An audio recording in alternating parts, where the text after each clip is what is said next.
are selling second-gen 160 officers. It's only confined around Nairobi, doesn't have enough vehicles, doesn't have for training, for specialized training. We think that the threat that is posed by drugs and the level of the threat that is caused by terrorism, because you can tell these are terrorists coming from this route, but this one getting all over the society, suffering, particularly fairly well-to-do families.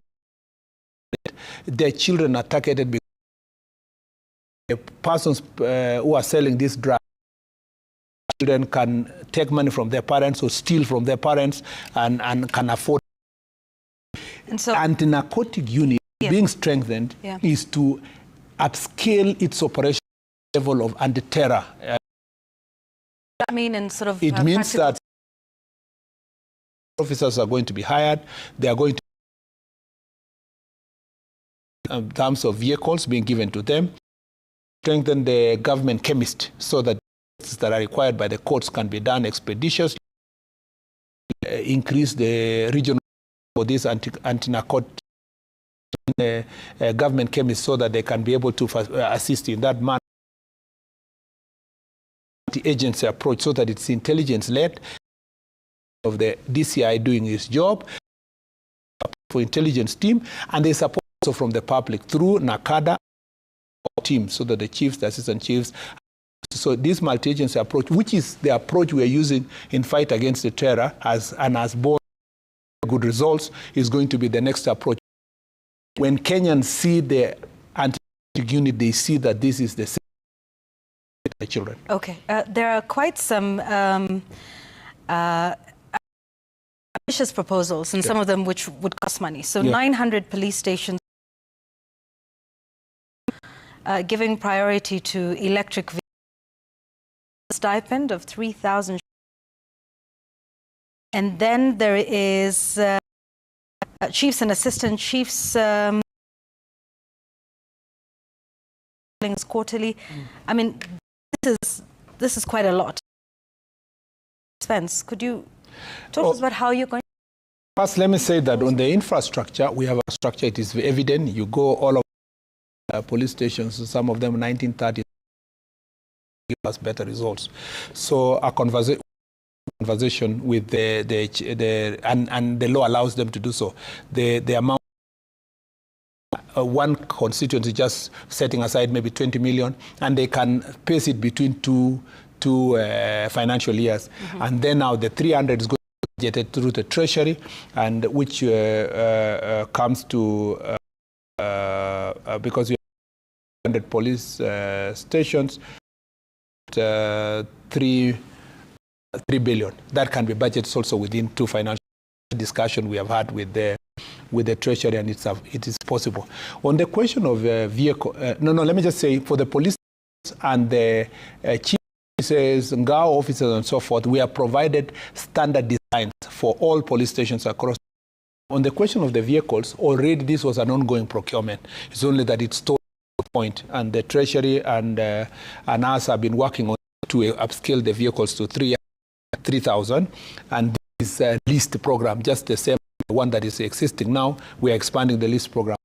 The resources are spread also based on the negotiation we'll have on lease program.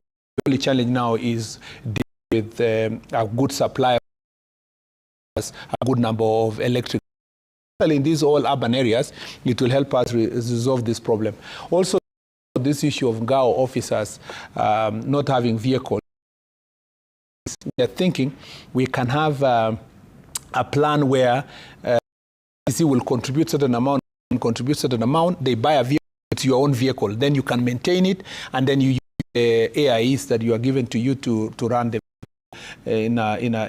so that you have a transport mechanism. On the village, this is an issue that has been, governments from President Kibaki, President Uhuru, and then us, and so we thought that, and so many motions, bills, proposals, and we thought that this is an issue that it is also possible for it. It is modeled around why, and this is the figure that's achieved For example, that the number of older people and persons with disabilities and so forth who are getting support now have been expanded by 100,000. And since to start expanding it, the budgeting process will resolve that issue. Finally, is that the AIE is also achievable. It's not a lot of money when you 15,000 chiefs and assistant chiefs. That comes a year. So again, the discussion had already Treasury, and this is achievable. It's budget, not just statements that are. It is planned. It is planned. Sorry, it's planned for the next. It's next financial year. Okay. That is. Proposals will take effect from 1st of June. Okay. To ask you this regarding one of the 10 years. The president was giving this direction. In what capacity?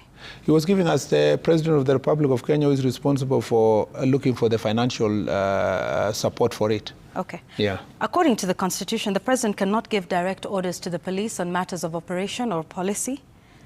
The National Police Service is independent. Yes, it cannot. But policy directions can be given by yourself, the Cabinet Secretary? Yes. So again, I ask, in what capacity was the President as the President of directing? Kenya? No, what the Constitution says, he cannot give directions on operations. Operations means arrest Yvonne, arrest Murkomen or somebody else. But the President can increase their salary. He can improve their welfare. He can build their police stations. So but that policy direction is given through who? He can give it directly or through myself, because, you know, the President, being the chair of the Cabinet, I'm just, even the Constitution talks about other policies, but these are when you are giving policy directions that are non-operation in nature. An operation for this matter is not... Understood. Yes, exactly. But the President can give policy directions in writing to the Cabinet Secretary. Well, it can... Was that direction given in writing to the office of the Cabinet Secretary? No, eventually it will be reduced in writing. And when it's reduced in writing, it is the Cabinet Secretary now will sign the letter to the IG.